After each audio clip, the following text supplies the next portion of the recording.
ये शातिर लड़की को आप देख रहे हैं, ये दरअसल उस वक्त के दृश्य हैं जब सिया को गवर्नमेंट हॉस्पिटल यानी सरकारी अस्पताल ले जाया गया था। आप देखिए किस तरह से जब कैमरे को ये लड़की देख रही है। इससे पहले भद्दे इशारे भी किए थे, ये भी हमने देखा, लेकिन इससे पहले एक वीडियो आया था जिसमें सिया जमकर नाच रही थी एक बार में और ये कह रही थी तूने मुझे चीट किया, अब मुझे फ़ोन कर रहा है, इस तरह की तमाम बातें बोली थी। ये वीडियो भी वही है, लेकिन अब इस मामले में एक बड़ा खुलासा हो गया, पूरा मामला पलट के आई। क्यों? क्योंकि जब कॉल डिटेल निकालना पुलिस ने शुरू किया तो पता चला एक लड़का जो क्लासमेट था चेतन का, उसको सब कुछ पता था। ये बहुत बड़ा खुलासा है, उसको सब कुछ पता था। अब सवाल ये उठता है कि उसने मना किया या नहीं किया। इसके अलावा अगर उसने मना किया तो क्या उसने टाइमली ये बात पुलिस को बताई, पुलिस को क्यों नहीं बताई? इसके अलावा उसने एग्जैक्टली क्या कहा, क्या उसने साथ में वो चलना चाह रहा था? अब चूंकि वो उससे पूछताछ हो रही है तो वो एकदम उलट बयान दे रहा है। ये ऐसी तमाम चीज़ें जो पुलिस अब इन्वेस्टिगेशन कर रही है। लेकिन जो अहम चीज़ है वो आपको बताता हूँ, उसने एग्जैक्टली क्यों वो अब पूरी लाइमलाइट में आ गया है। दरअसल चेतन और सिया ने बताया था कि हम केतन को मार देंगे, और ये बात उस लड़के को पता थी, और इस लड़के ने इनको ये सजेस्ट किया था, जो इस लड़के का बयान है कि भाई ऐसा मत करना। अब पता नहीं उसके बाद ये दोनों गए, और उसके बाद भी आप सोचिए घटना के अंजाम देने के बाद भी इस लड़के को फ़ोन किया, इससे मुलाकात की और बताया कि हमने ऐसा कर दिया। तो इस लड़के ने क्यों पुलिस को नहीं बताया? क्या ये लड़का आरोपी नहीं है? हालांकि इस मामले का तो तुरंत ही खुलासा हो गया था जब ये घटना हुई थी, उसके बाद आरोपियों को पकड़ा गया। लेकिन इस लड़के का क्या प्लानिंग में कोई रोल है? इसने क्या मना किया? इसने पुलिस को क्यों नहीं बताया? क्या ये सच बोल रहा है, झूठ बोल रहा है? ऐसी तमाम चीज़ें पुलिस इन्वेस्टिगेशन कर रही है। बता दूं आपको, ये लड़का रहने वाला कहाँ का है। ये दरअसल जो जानकारी निकलकर सामने आ रही है, ये लड़का चेतन का दोस्त है और ये महाराष्ट्र के बीड का रहने वाला है, बीड ज़िले का, और ये पुणे के भालेवाड़ी में एक प्राइवेट कंपनी में काम करता है। यहाँ मई के आखिरी हफ्ते में उसने चेतन चौधरी से लगातार बातचीत उसकी हो रही थी, और ये जब कॉल डिटेल खंगाली तो ये राज खुल गया। जब पुलिस ने पूछा कि ये लड़का कौन है, इससे बुलाया, इसको पूछताछ की, पूछा कि भाई आपने क्या बात की थी, तो उसने बताया, और हैरान कर हो गए पुलिस वाले कि ये तो पहले ही इस लड़के को पता था कि मर्डर करने वाले हैं, ये बात बोल रहे थे दोनों। तो ये एक बहुत अहम विटनेस है, क्योंकि इसकी गवाही जो होगी ना वो ये सिद्ध करेगी कि इनका प्लान था पहले से। ये जानकारी सामने आई जब हत्या की प्लानिंग की थी, उसके सामने रखी थी, तब दोनों को ऐसा कदम ना उठाने की इसने सलाह भी दी। अभी तक ये जानकारी है। हालांकि पुलिस फिलहाल इस दावे की भी जांच कर रही है और पता लगाने में जुटी है कि युवक की एग्जैक्टली भूमिका क्या है। क्या आने वाले वक्त में ये प्राइम विटनेस बनने वाला है? क्या इसको एक्यूज्ड बना देंगे? ये देखने वाली बात होगी। हालांकि वो मर्डर में शामिल नहीं है। अब किसी ने किसी को कुछ बोला तो हो सकता है कई बार आदमी सीरियस नहीं लेता कि ठीक है ये तो बड़ी बड़ी बातें कर रहा है। कोई पुलिस में क्यों जाएगा जब तक घटना नहीं हो जाएगा? जब घटना हो गई तो इतना हंगामा हो गया कि वो डर गया। क्या ये वजह थी? इस वजह से उसने पुलिस को नहीं बताया और फिर ये मामला खुल भी गया जल्दी। 18 जून को बताते हैं कि जब ये लोहगढ़ किले में हुआ तो अब ये पुलिस तलाशने की कोशिश कर रही है कि इसकी लोकेशन कहाँ थी उस वक्त। क्या घटना वाले दिन भी इसको पता था ये सब कुछ होने जा रहा है? ऐसी कई चीज़ें, क्योंकि इससे पहले तो इन्होंने बता दिया था कि मार देंगे, और ये बहुत अहम चीज़ है। इससे पहले एक प्लानिंग का पार्ट था पासपोर्ट का खोना, ये भी इसी कड़ी में जुड़ेगा, क्योंकि पासपोर्ट खोना ये इत्तेफाक नहीं था, इसको बताना इत्तेफाक नहीं था, वहाँ पहुँचना इत्तेफाक नहीं था, दोनों आरोपियों का वहाँ पहुँचना इत्तेफाक नहीं था, और इसके बाद इस घटना को अंजाम देना कोई इत्तेफाक नहीं था।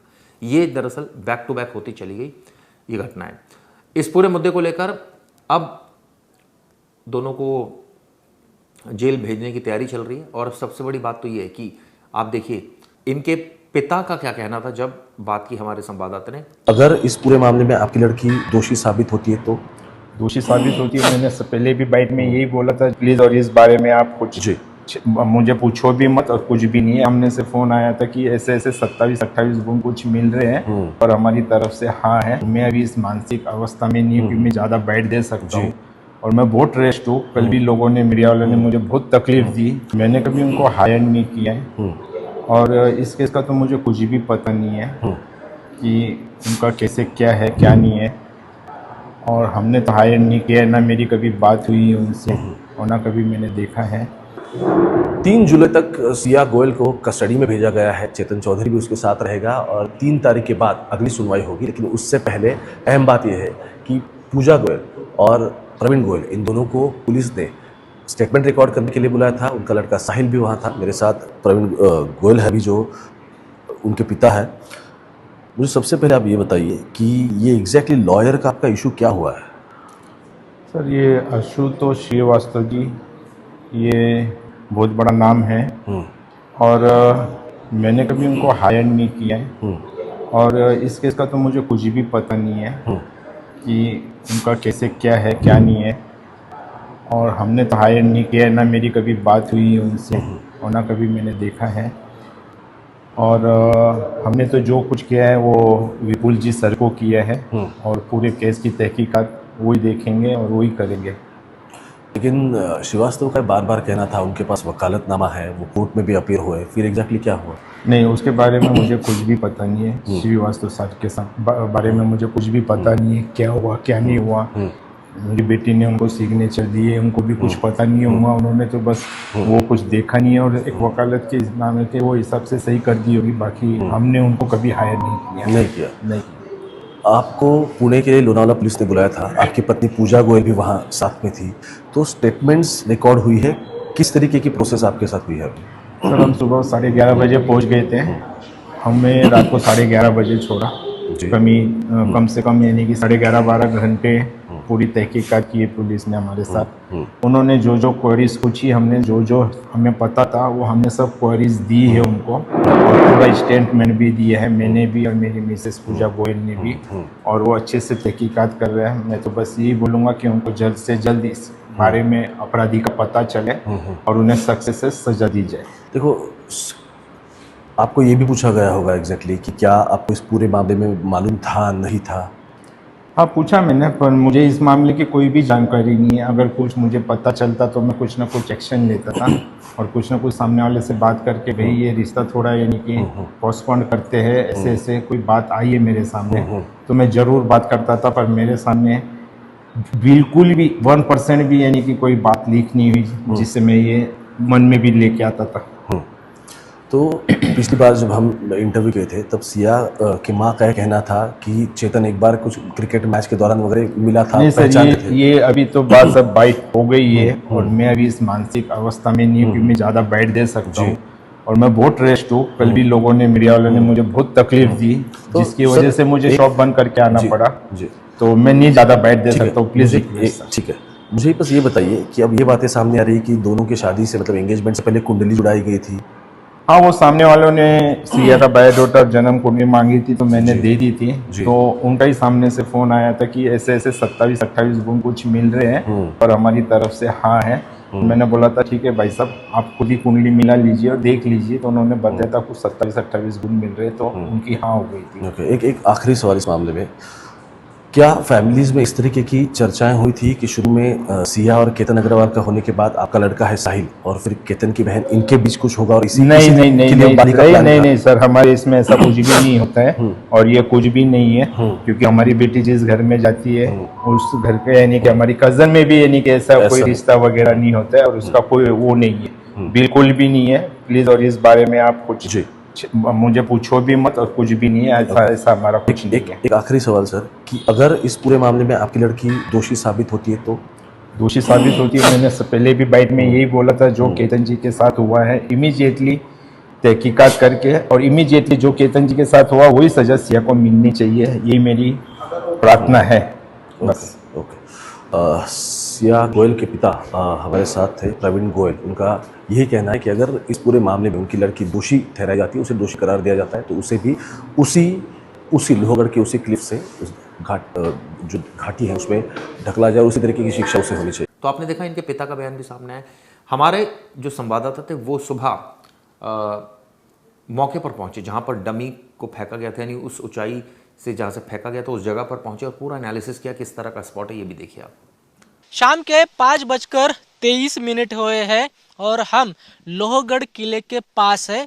ये जो रास्ता है आपको जो दिखाई दे रहा है वो लोहगढ़ की तरफ, एंट्री गेट की तरफ जाता है और दूसरा जो रास्ता है वो जंगल की तरफ जाता है, जहां पर केतन अग्रवाल को सिया और चेतन चौधरी ने ऊपर से धक्का दिया था। आप यहाँ पर देख सकते हैं कि ये जो किला है वो दिखाई देता है, लेकिन सिया और चेतन ने क्राइम रिक्रिएशन में जो है केतन को यानी कि पुतले को एक धकेला था। उस तरफ हम जाने वाले हैं, जो डमी है वो देखने वाले हैं वहां पर है या नहीं। और पुलिस का कहना है कि वो डमी जो है वहीं पर है और हम उसी जंगल की तरफ जा रहे हैं। अब कितना दूर है वो देखने की हम कोशिश करेंगे, वहां पर जाकर परखने की कोशिश करेंगे कि ये पूरा जो मामला है और केतन को किस तरह से धक्का दिया गया था और नीचे गिरने के बाद उसकी हालत कितनी गंभीर होगी, ये देखना पड़ेगा। आप यहाँ पे देख सकते हो कि ये जो लोहगढ़ का किला है वो दिखाई दे रहा है, कम से कम 300 से 400 फीट ऊंचा है और ये पूरा पहाड़ी इलाका है। चलो आगे हम देखते हैं ये डमी किस तरफ है।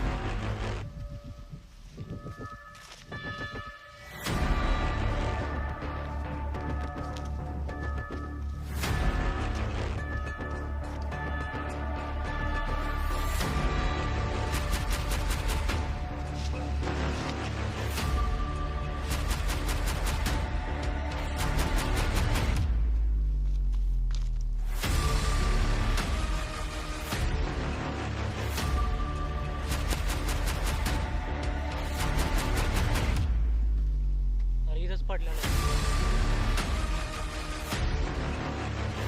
पाऊल वाटचं जोरात. पुढं कसं?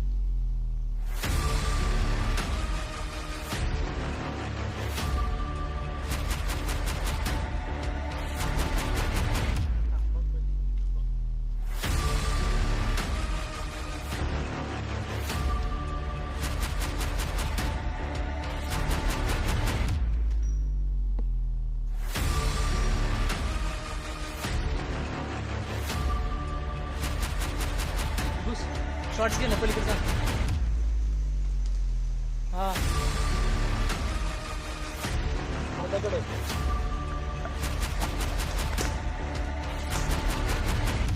चल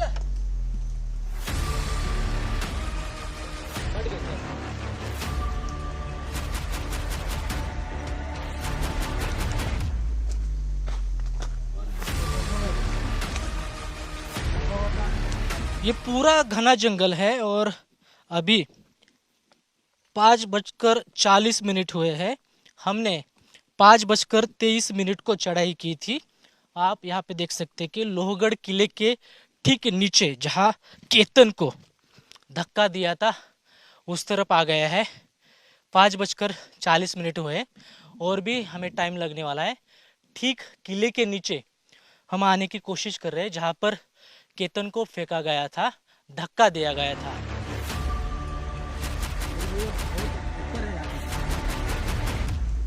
और अभी ना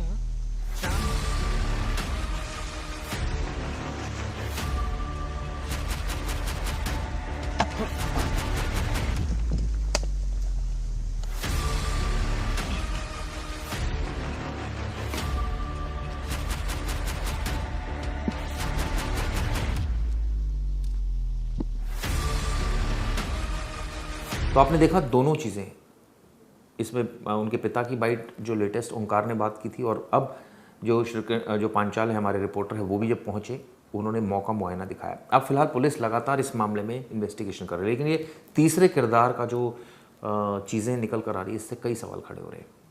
ये भी पता चला है सूत्रों के मुताबिक वारदात के बाद चेतन चौधरी ने सबसे पहले इसी युवक से वो मिला था। आप सोचिए, घटना को अंजाम दिया, मिला, क्या बात हुई दोनों के बीच में, क्या इसको चेतन ने बताया था कि हमने काम कर दिया और उसके बाद चेतन कहाँ कहाँ भागता रहा, ये ऐसी तमाम चीज़ें। और उस वक्त इस लड़के ने क्यों पुलिस को नहीं बताया, अगर इसको पता था तो, या इसको बताया ही नहीं था।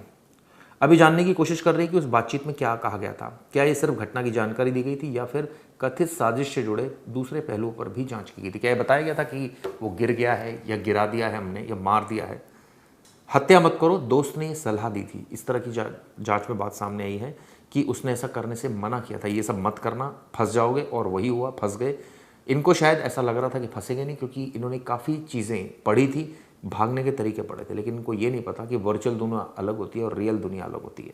खैर, अब पुलिस इन्वेस्टिगेशन कर रही है, आगे इस मामले में जल्द ही चार्जशीट दाखिल होगी।